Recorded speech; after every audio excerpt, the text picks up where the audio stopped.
Get ready for the Magic Valley Prepcast on IdahoSports.com.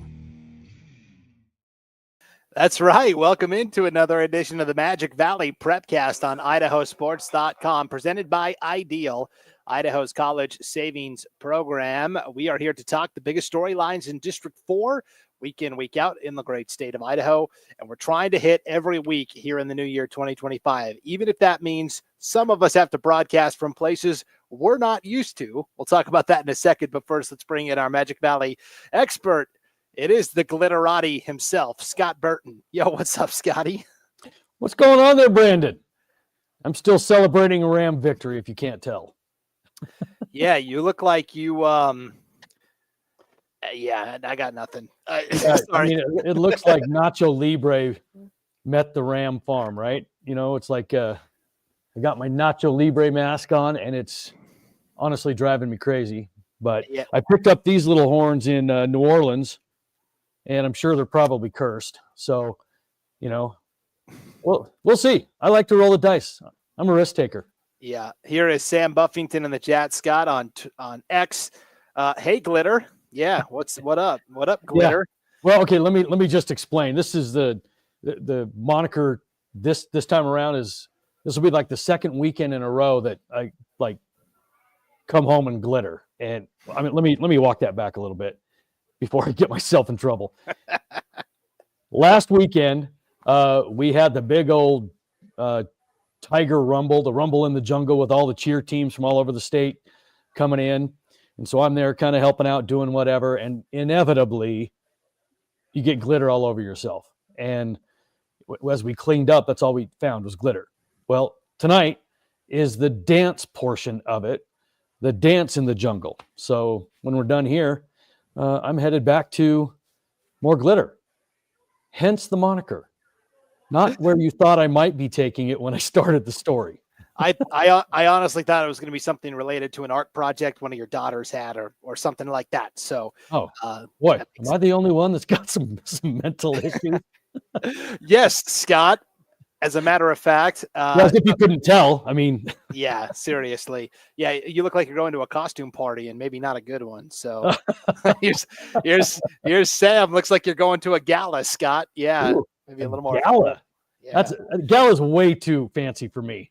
I'm probably going to some sort of like sacrifice or something. This does not look good. Yeah, exactly. Okay, well, Scott is broadcasting, of course, from Jerome, Idaho in the Magic Valley. I am broadcasting from Sandpoint High School, Scott. I am inside the broadcast booth at Sandpoint High School. I am T-minus an hour away from North Idaho game night on IdahoSports.com. Don't say I never did anything for you, Scott. No, I appreciate it. I was kind of curious as to see what kind of backdrop you were going to have, where you were going to be set up. But the fact that they've got a broadcast thing for you in the gym, huh? A box, yes, and I'm up here with all the controls to everything up here. So I have a lot of power in my hands. In fact, we were late coming on to do the show. We usually do it at 3:30. We had to do it a little closer to 4 today. I had to wait because they were getting the spotlight in place. And there's, one of the Sandpoint employees right there. He just popped out of nowhere. Yeah, there's a little door that's about 2 feet tall behind me and a little mini ladder you got to climb to get in and out. So that's the deal there. But they had to get the spotlight ready for tonight's Battle for the Paddle, Scott. This is a really cool deal in North Idaho between Lakeland and Sandpoint. There's like a school spirit competition, of course. There's a contest to see who had the better dance and cheer performance, which crowd was the loudest. They'll actually bring in a decibel meter to determine that. There's a fundraising component where they're raising money for local charities. And then, of course, there's the athletic event, Scott. It's a girls basketball and a boys basketball game. And then in between the two basketball games, they put down the wrestling mats and they do a duel between Lakeland and Sandpoint as well. So that's what they need the spotlight for, is that wrestling duel. So it is an all-inclusive rivalry tonight here in Sandpoint. How long does this last? Like, is it a 6-day runner? It starts at 4 o'clock Pacific and goes till, I don't know, we'll find out, probably 9-ish. So wow, that's insane. So again, you've got boys basketball, girls basketball, cheer, wrestling. There's a contest to see which crowd is the loudest. Like, it gets silent and then they They kind of go 1, 2, 3, and Sandpoint yells as loud as they can, and they register it on the decibel reader, and then Lakeland does the same. And then at the end of the night, they'll announce the big winner of the battle for the paddle. So, wow. Huh. Very cool. So okay. So you're going to have the entire coverage of everything. Yes. Wow. I might have to tune into that one as I'm being showered in glitter. Yes. Yes. If you're looking for something fun to do, that starts in an hour on IdahoSports.com. But of course, this is not the North Idaho Prepcast. This is the Magic Valley Prepcast. So we wanted to hit on a couple of noteworthy stories we saw from the past week, Scott. We're actually going to cover it all: basketball, wrestling, and even bowling a little bit. Yes, bowling. Stay tuned for that.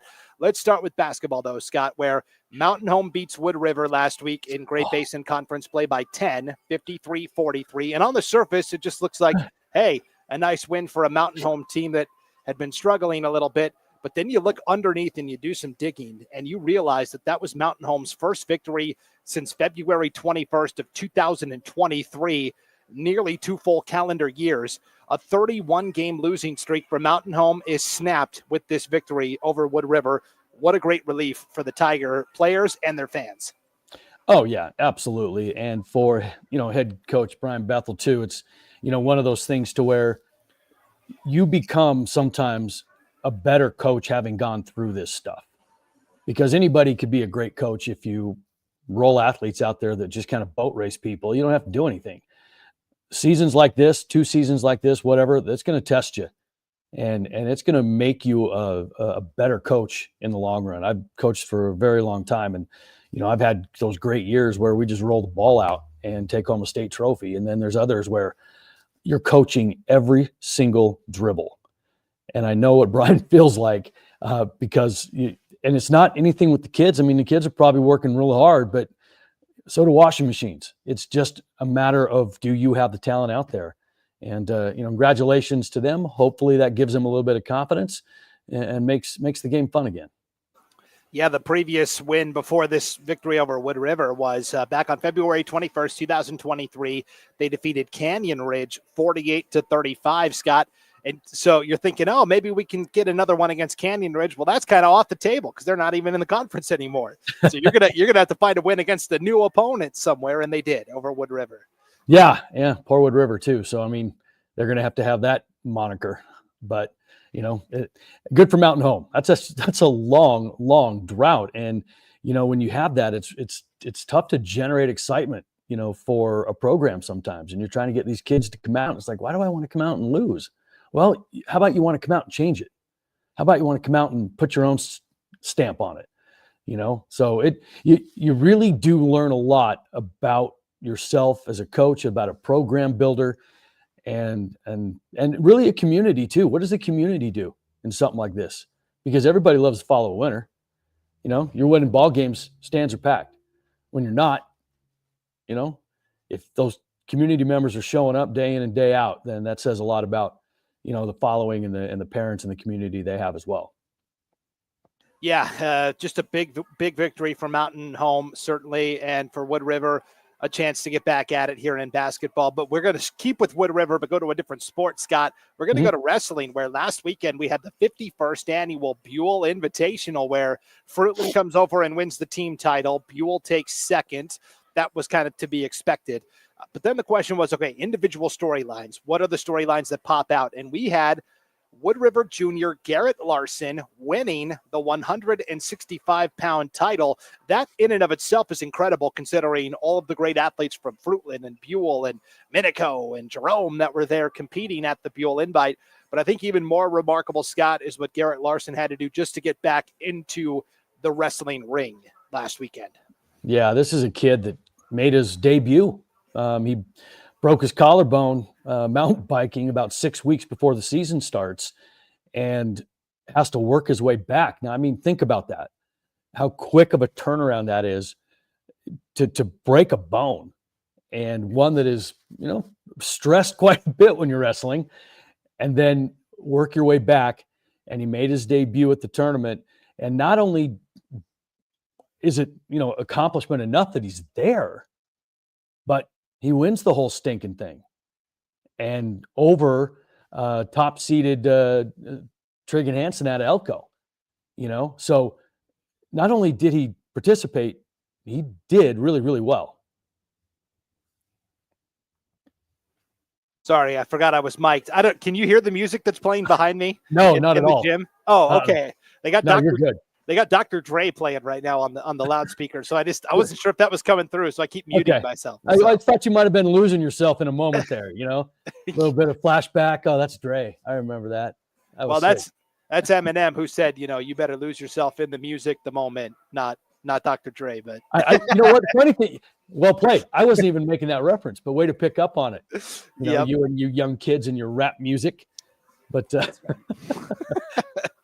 so let's talk about why Garrett Larson was making his season debut 6 weeks before wrestling season begins. He's out mountain biking, which is a popular thing to do in the Wood River area, certainly. But he breaks his collarbone in a mountain biking accident, which is, if you break your collarbone, you pretty much have to sit there and let it heal. You can't move it. You can't do anything with it. And so 6 weeks before the season starts, he breaks his collarbone. All of that time spent resting and rehabbing, and then to return, Scott, and go 1-0. I mean, it's just incredible right out of the gates. Yeah, absolutely. While you were getting lost in Dre, that is the exact same story I just told. Oh, there's a lot going on here, Scott. You're getting challenged, and I love it. It's awesome. Makes for great live broadcasting. Yeah, but you're right. Back to Garrett. Yeah, I mean, it goes to show the dedication that this kid has to battle through and recover quickly, because I mean that's going to take a lot of discipline on his part to do the right thing, to therapy and all that kind of stuff. And you talk to his coaches about this kid, and he was a kid that was in the gym every summer about 5 a.m. to get his work in before his day started. I mean, he's a disciplined, dedicated self-starter, and those are the kids that are successful. And it's funny how we don't have many of those kids anymore. I mean, we used to have those kids that were gym rats, and they were the ones that were the first ones in, last ones to leave, and the all-American kids, and they're not there anymore. And when you see one, man, you just have to admire it, because they're such a rarity. They're going extinct. But again, he's also one of those kids that leads by example. He's a pretty even-keeled personality, I'm told, but got a great sense of humor, but just a great leader. Yeah. Here's our boss, Paul Kingsbury, in the chat. Hey, I don't know if you heard, but I think a kid from Wood River broke his collarbone riding his mountain bike.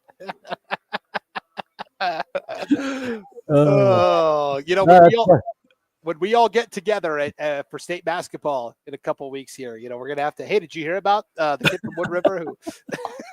I think we just created a running joke. I think every time somebody zones out and doesn't pay attention to the other. I'm shocked it doesn't happen more often, Scott. Oh my God. Well, at least you didn't take a phone call and disappear for 5 minutes when I didn't see you leave to begin with. That was another time where I was spinning a lot of plates, trying to get the show in. Yeah, I was trying to get our broadcast at Rigby all set up. Okay, we're going to wrap up the show today, Scott, by talking a little high school bowling. Yes, I'm sure people in the Magic Valley know, but maybe statewide, there are clubs at different high schools that compete in bowling. And I got to be honest, I've lived in East Idaho. I live in North Idaho now. The only place I've lived where bowling is really a big thing is in the Magic Valley. Minico, Burley, Wendell. Does Jerome have a bowling club team, Scott? Yeah, we do. Yeah, it's oddly popular. I don't know why. I mean, I don't want to say don't know why, but it's gaining momentum just because it's different. It's not like a crazy physical exertion, yet it's still an activity. I don't know. I can guess, but I don't know. There's just a lot of kids out for bowling. Well, I mean, it takes skill, right? I mean, you have to be good to bowl. You know who's really good at bowling, actually? An athlete that you'll know, Mookie Betts. Mookie Betts. Yeah. He does a lot of those celebrity tournaments and things like that. And so, they had him mic'd up during a game in the playoffs, and he was talking about that, how he loves to bowl, and went on a few minutes on that deal. That was interesting. Yeah, I was watching one of those celebrity tournaments one time, and in the finals, it was Mookie Betts versus the actor who played Michael Orr in the Blind Side movie. Oh, yeah. And so Mookie Betts is like, 5'8", 5'9", and then this big guy that played Michael Orr in the Blind Side, he's like 6'8". It was just the contrast between them, and they were bowling of all things, which is I'm sure Mookie's got the technique and spins it around and kind of curves it in, and and then the blindside guy just kind of overhand throws it and knocks him down. But do you bowl? Yes. Does the guy behind you bowl? Yes. Hey, hang tight 1 second, Scott. Describe to me for a second the Jerome Tiger Zone for bowling while I take care of something real quick, because that's where this bowling competition was held. Okay. All right. I got you. I got you back here. We used to have this bowling alley that I grew up in, that 12 lanes long, old, beat up, whatever. But new family came in and bought it, turned it into Tiger Fun Zone. So I think there's like 6 lanes on it. Brandon's not going to remember any of this, by the way. And so, and now it's arcade, bowling alley, best pizza in town. There we go. I just told him everything. I'd like a recap of what I just said. All I heard was best pizza in town. That was good enough for me. It is, but I tell you what, no, it is. They shortened it up about, 6, 7 lanes, somewhere in there. Arcade on this side. It's clean. It's brand new. But their pizza, best pizza in town, every Thursday night is pizza night at my house, and it's coming from there. It's awesome. It's fantastic. All right. I think we found our podcast title too, Best Pizza in Town. As for the competition itself, it was at the Jerome Tiger Zone. It was Filer, Gooding, and Wendell. Filer won the boys competition. Wendell won the girls competition. High individual on both sides. Braden Bunderson from Gooding on the boys side rolled a 201. 300's a perfect score, so 201's pretty good. High score on the girls' side was Gabby Knight from Wendell with a 138. And then the way they tabulate the team total, Scott, they just count up the total number of pins that you rolled down. So the Wendell girls win with 1,690 pins. The Filer boys win with 2,046 pins. I got to be honest, as somebody who's bad at counting and math in general, keeping track of those pins and adding that up, that would be tough for me. Yeah, there's a lot of math involved. When I was a kid, my parents were in a bowling league, and my dad bowled on Thursday, and then they bowled together as a couple on Sunday nights. And, every once in a while as a kid, I'd go down to the bowling alley and just watch them bowl. And that's when I learned how to keep score bowling. And I was the kid that whenever I was going in PE class or whatever, I was the one keeping score, because I learned at a really young age how to do that. And then as I got older, I started subbing in for my dad or other people that couldn't make it, so I was a bowling sub for a little bit, but my technique is not stellar. I don't curve the ball. It's right down the middle. And I do have a great finish leg kick that I do, and I hold the pose. So it's awesome. Okay. So you're more of a showman than a bowler. You're like Bigger and McCracken from Kingpin. That's more I about am. the show. It is. It's all about that. Yeah. So, yeah. There you go. That's great. Well, if you are out there and you're a bowling coach and you want us to talk more about bowling, you can always send those results to me, Brandon, at IdahoSports.com. And we would love to shine the spotlight a little more on the great bowling that's going on there in the Magic Valley. All right, Scott, I'm going to wrap it up here because the gym is starting to fill up, and I still got to go down at some point and make sure I got starting lineups and all that stuff. So you flying solo tonight? No, I will have Ryan Skaggs coming. Oh, soon. Skaggs. Nice. Okay. Yes. So yes. And all of my friends from Sandpoint and Lakeland, of course, tonight as well. So. Yes. Yes, of course. Well, that should be a fun thing. And I'll be tuning in and out of that as I'm kind of wiping the glitter off. Yeah, so. Sounds good. Paul Kingsbury, our boss, says it's settled. Idaho Sports Broadcaster meeting is at a bowling alley before state basketball. We'll all roll a frame, and whoever loses has to work with Gary Jones. I mean, oh, that's good. That's good. Yep. That's how we roll. We roll for partners. Yeah. Oh, that'd be fun. Yep. Okay. Well, thank you for tuning in to this edition of the Magic Valley Prepcast. Scott, enjoy your weekend. Good luck to your LA Rams as well. That's right. Going into Philly, where it's going to be probably snowing.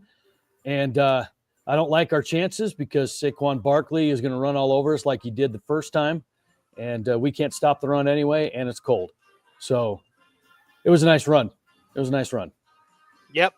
I'll still wear my costumes, and I'll still be going for it. But, I don't like our chances. Well, we'll see. If they win, you got to wear the ram horns again next week. So. Oh, absolutely. I've got so much crap in here that I could probably have a different costume for about 6 weeks. You finally admitted that it was crap. That's the first step, Scott. So, yeah. Well, like I said, I mean, this is the cool one just because it came right out of a shop on Bourbon Street in New Orleans, and when I was there for the Saints game, and so I know this has got some sort of weird juju attached to it somehow. Yeah. Because the shop I bought it in was very suspect. Yes, there are a lot of those in New Orleans for sure. Yes, there are. And I was trying to find them all. Yeah, Oh, yeah, a little magic. Yeah, you could say maybe some black magic. And now we are here in the Magic Valley. So, anyways, on that note, stay out of trouble this weekend, Scott. We'll see you back here next week for another edition of the Magic Valley Prepcast. For Scott Burton, I'm Brandon Baney, and we will see you next time on IdahoSports.com.